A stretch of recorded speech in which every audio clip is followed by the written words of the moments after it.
shil baabuureed oo aad u culus ayaa waxa uu ka dhacay magaalada Tromsø ee dalka Norway waxaana lagu soo waramayaa in laba gaadiid oo ay dad kala wateen ay si fool ka fool ah isugu dhaceen halkaasoo lagu soo waramayo in uu ka dhashay khasaare aad u xoogan oo naf iyo maalba leh.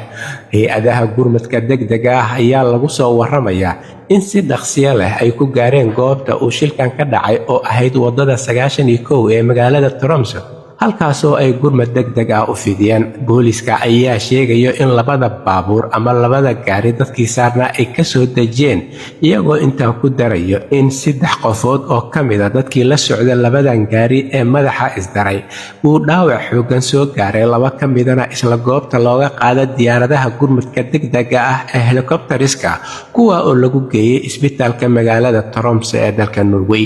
Midka saddexaad ayaa lagu soo waramayaa in gargaar goobta loogu kadibna loo qaaday isbitaalka.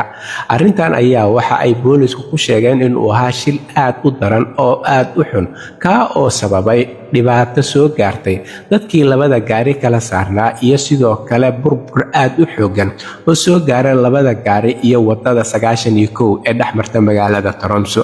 Booliska ayaa sheegay in ay hadda xaaladda la tacaalayaan waxayna sheegeen in ay baaritaan ku sameynayaan habka iyo sida uu u dhacay shilkan aadka u xoogan ee sababay in labadan gaari ay afka isdaraan dhib iyo dhaawac iyo burbur aad u xooganna uu ka soo gaaro labada gaari iyo dadkii saarnaa. Waxayna sheegeen in hadda ay baaritaan xoogan ku hayaan waxa dhacay sida ay u dhaceen iyo cidda sababtay shilkan. Dadka ku dhaawacmay shilkan ayaa xaaladooda hadda waxa lagula tacaalayaa isbitaalka magaalada Tromsø halkaasoo lagu dabiibayo iyadoo lagu soo waramayo in laba ka mid ah uu dhaawacoodu aad u culus yahay.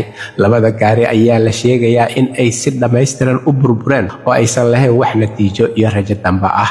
halka warka kiisa ugu doorkaroon uu idinkaga imaanayo waa Somali Voice in Norway ama codka Soomaaliyeed ee Norway waxaana idinla socodsiinayay aniga oo Cabdullaahi Shiine.